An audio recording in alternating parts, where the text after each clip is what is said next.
Hello and welcome to episode number 7 already. It's going quite fast. I'm pretty productive, which I'm really happy about. So this episode I'm gonna talk about a few topics. Talk about myself, obviously, because I've been doing that a lot. About my pubescent years. About having a goal in life and how important that is to have a purpose. I'm going to talk about trust. It's going to be not too long, not like half an hour like the previous one. And I'm going to give you a little update about, like a technical update, also fairly small. So I have this, I will start with that one. I have this beautiful microphone here. Which I'm very happy with, but it doesn't have a filter. So I'm always afraid that if I get too close and get this, what they call a pop. So with the P and the S sounds, you have like this bi sound because of it also catches the airflow. So I got a pop filter. I didn't know what this was yet. Again, this was a recommendation coming from Martijn.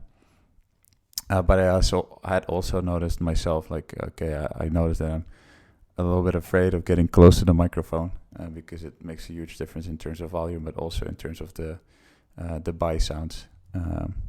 Also, now I changed the setting so it's actually catching me in stereo, but hopefully not too much of the surrounding sound or my voice coming off, booming off the walls.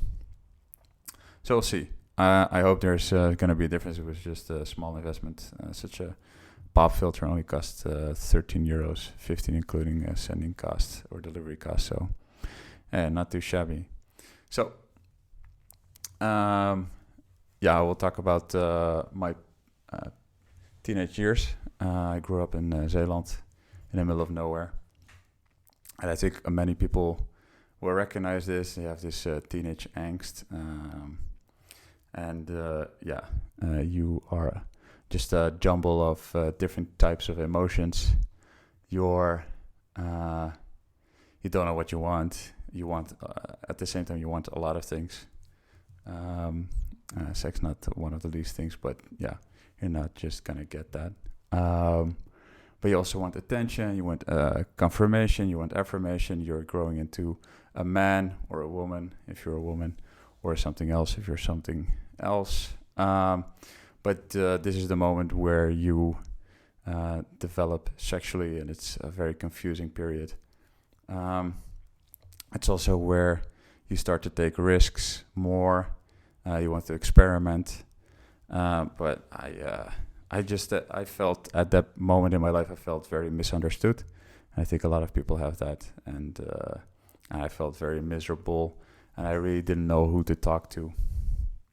With my friends, we were just hanging out and we were just bored together. Maybe they suffered the same type of things. I don't really know, but we definitely didn't talk about it. We were more interested in getting drunk and getting high on Fridays. So we'd get through the week, get through the school week, and then at the end of the week on Friday, it was traditionally the day that everybody would go out in the rural town that I'm from. I would get absolutely smashed, and just by drinking as much as quickly as possible, and then hopefully go out for a dance after and just make a total fool out of yourself, and then cycle home completely shit-faced in the middle of nowhere in the dark, just going like this over the road. Yeah. And then wake up with a hangover. And I did that for a couple of years because between 16 and 18, I lived in Zeeland, and there was some light at the end of the tunnel, something that kept me going, and that was the idea that I would get out of this shithole. And that's what I thought back then, and now I really like to come back, and I enjoy the place, and I understand that I didn't really want to get out of that shithole. I just wanted to be, get out of that state of mind that I was in at that moment. I thought that by moving out, everything would get better, but Surprise, surprise, that wasn't the case. It did offer some sort of temporary solution. Like all of a sudden, there's all of this new impulses. Amsterdam is like a circus for the senses in some sort of way. I enjoyed more freedom because I felt I was being held back a little bit by my parents, but petty stuff. Like I wasn't allowed to sit behind the computer for such and such amount of time. I wasn't allowed to. They were really against me smoking weed. But all of a sudden, when I was gone, everything goes. That's how I experienced it, as if I needed to be kept on a leash, and my younger brothers did not have to be. Maybe I was the one who to break through, and also my parents grew in understanding that if you smoke weed, it's not gonna kill you instantly. So I had more freedom, but I still had a very general lack of motivation. So on secondary school, I really couldn't motivate myself for almost all of the subjects. I mean, there were a couple of interesting ones: history, biology, physical education. That's also one thing that would get me through the week. Physical education. I love gymnastics, and that's something I really missed when I moved to Amsterdam. There was no structure anymore. I mean, at the University of Applied Sciences, they give you the subject that you follow. In my case, that was English, and to become a teacher. So also pedagogy and other teacher-related subjects. But of course, not physical education. That stopped, and I didn't want to join like a club or anything. I just wanted to do some sports. I didn't want to join a gym. I was still, basically a farmer's boy, even though I don't know anything about farming. Don't get me wrong, but I didn't know anything about city life either. So, I absolutely hated teacher education. I didn't see the point of pursuing that, especially when I did an internship and I saw what the reality is of teaching. I was like, oh my God, this is fucked up. I don't really know another way of putting it, because it was everything that I saw and I missed in my education as well. It's just a machine to crunch out numbers of students to make them compliant in a way, and it was so not inspiring at all. So at that point, I didn't have a goal in my life. I had no purpose, and therefore I was still miserable, even though I had been taken out of Zeeland. I was still the same miserable me. But by some magical way, I made it to university. That's a whole different story. And there I finally, I found some purpose, and therefore I was happy. I absolutely loved going to university. So I want to dive into a definition of the meaning of life by Viktor Frankl. He is a Holocaust survivor, and I read his book, and this is something, just a sentence from his book, which I paraphrase here, and I'm probably doing a bad job, that your meaning of life, or the meaning of life, is determined by the person who you are. So it's not like a universal thing, it's personal. And the thing that is your purpose at that particular moment. So it changes. It's not static. It's ever changing. And my meaning of life at that moment, when I was in university, was to be inspired and to be creative, and that's something that I want to do. That's something that I can do right now as well with this vlog, and later on with the podcast. This makes me really happy, to be inspired, to discover new things, and to be creative. And I think arguably this is what makes a lot of people happy in general. We are not made to to go through that classic mode of education and just be like a cog in a machine and just be caught up in a rat race, and just, there are certain standards set for you and you have to meet them, and that's it. If you meet them, congratulations, but there's not really a pot of gold for you at the end of the journey or anything. It's much more fun and more satisfying if you travel without like a set destination, and you find out for yourself what your purpose is, and redefining that. So sidetracking here, doesn't matter. After university, all right, like at the end of my university, when I was in my master's year, I got into a very promising relationship. I saw this girl at university and I was totally blown away by her. At that time, I was in a relationship, but that wasn't really going anywhere. I was with someone who was clinically depressed, and that was pretty sad. And she didn't really have any, because she was on medication, she didn't really have any outspoken emotion, so it was not really getting the affirmation I was really looking for at that moment. And this girl that I saw at university really appealed to me, so I did it clean. I broke up with the girl I was with, and then I asked, and then I went on a date with this girl that I saw at university. Although I had just talked to her, and I was very nervous to step up to her and ask her, but I did. So that was a kind of a victory for me at that time. After about half a year, we moved in together in a house I could get because I was still a student in North. But soon enough, she sank into a depression, and or at least that's what I make of it. I'm not sure. I'm not a psychologist, but that it had all the characteristics of what I know, or what I know, and my knowledge is limited of what I know a depression is. And I really felt it was my purpose and my mission to make it right. And I think I really made it worse because I was really on her case. Like, you have to do this. And she had trouble finishing her bachelor's degree. And I was like, I did it, so you can do it. That's not a good advice. I mean, that's really shallow or hollow advice. I kept like, oh, maybe I can help you with this, can give you some structure. So I tried to help her in various ways. All the while I was just starting on my first job or traineeship at Vice, which was more of an internship than anything else, because I hardly got paid.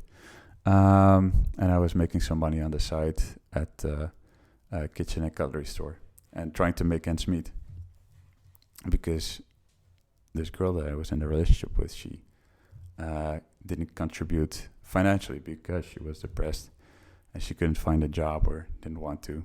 Doesn't really matter. Things got really tense and went to shit. And I really had the feeling I failed. Like, as a boyfriend in a relationship, it's your role to make sure that your girlfriend thrives and is happy and so on, which I think is fair. But yeah, if you should also take care of yourself, of course, and if it shouldn't be too forced. So yeah, which it was. But I didn't realize that at that moment, so I thought to myself, this will not happen again. The relationship after was with my aggressive ex. She had problems, and I really tried to help her, and I held on for as long as I could. But I eventually also had to realize or see, or like the circumstances forced me to, that I wasn't helping at all. It didn't matter what I did. I wasn't helping. And I was really confused about that. Like, what the hell am I doing wrong here? So, and in that relationship, I fought incredibly hard to stay away from self-destructive behavior. because yeah, I was being beaten. I had because of that I had suicidal thoughts. It's something that I had also had for a bit when I was in my teenage years. I was really down then, and also during the relationship. I think there's quite some similarities there in terms of my internal world. I thought about fighting back and simply letting go, but I was afraid of the consequences. And there's another element to it, because I tried to suppress that, of course, not just in my mind, but also with drugs, with weed, which definitely helped. I had a lot of anxieties, and that was a great way to suppress it, those anxieties. But after a while, when you don't have those anxieties, you're still stuck with a bad habit. So then the relationship after that, I was finally able to help someone. So that was my new girlfriend. For a while, I was really happy with that because she made incredible progress. However, what else was there to keep the relationship going? So once she had dealt with that particular problem, then there was what was our relationship based on? Of course, a common interest in adventure, in liking each other, obviously, but there was not enough because there was no trust between us in the end. And then, I found out that's what had been lacking in that relationship, the one before and the one before that. And that's when I started to realize that trust is the most important factor in relationship, at least my relationships. If there is no trust, there's nothing to build on. The ground underneath you turns into quicksand, and there's only one way, and that's down. Okay, and it might have sounded a little bit like read from the page because it was. And I think it's so important to me. It's something that I so easily tend to forget, that I thought to myself, okay, maybe I should get a reminder or create some sort of reminder. So I literally have only one tattoo on my whole body, and that's the Celtic sign for trust. The Trinity knot can also stand for the divine, but for me it means trust, and that you should